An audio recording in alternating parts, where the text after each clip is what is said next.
தமிழ் வணக்கம். பாருங்கப்பா, இன்றைக்கி எங்கள் சாப்பாடு பாருங்கள், ரொம்ப சிம்பிள், ரொம்ப சிம்பிள். காலையில் செஞ்ச உப்புமா கொஞ்சம் மிச்சப்பட்டுருச்சு. அதனால இப்போ இந்த உப்புமாவை இப்போ நம்ம சாப்பிட்டே ஆகணும், வேறு வழி இல்லை. அதனால இந்த உப்புமா கொஞ்சம் எடுத்துக்கிட்டோம். அடுத்து பாருங்கள், 1 கப்பு சாதம் எடுத்துக்கிட்டோம். அடுத்து பாருங்கள், சிவப்பரிசியை பொங்கி பாருங்கள், சிவப்பரிசி இது சிவப்பரிசியை பொங்கி கலர் தான் சாப்பிட்ணும். சிவப்பரிசியை பொங்கி வச்சுருக்குறோம் பாருங்கள். சிவப்பரிசி எப்படி போகணும், நல்லா கழுவிட்டு மிக்சியில் போட்டு லைட்டாக ஒரு அடி அடித்து அப்படியே உப்பு போட்டு பொங்கணும்னா சூப்பராக இருக்கும். இப்போ பொங்கி வச்சுருக்கோம்.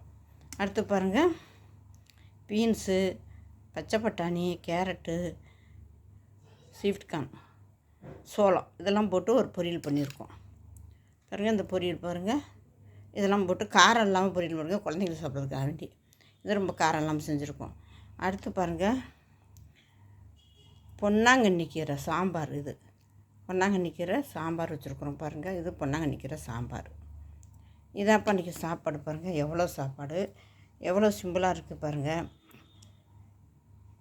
உப்புமா காலைல செஞ்சது சாதம், சிவப்பரிசி, மட்டை அரிசி இருக்கு பாருங்கள், சிவப்பரிசி பொங்கல், கூட்டு, பீன்ஸு, கேரட்டு இதெல்லாம் போட்டு கூட்டு செஞ்சுருக்கோம்.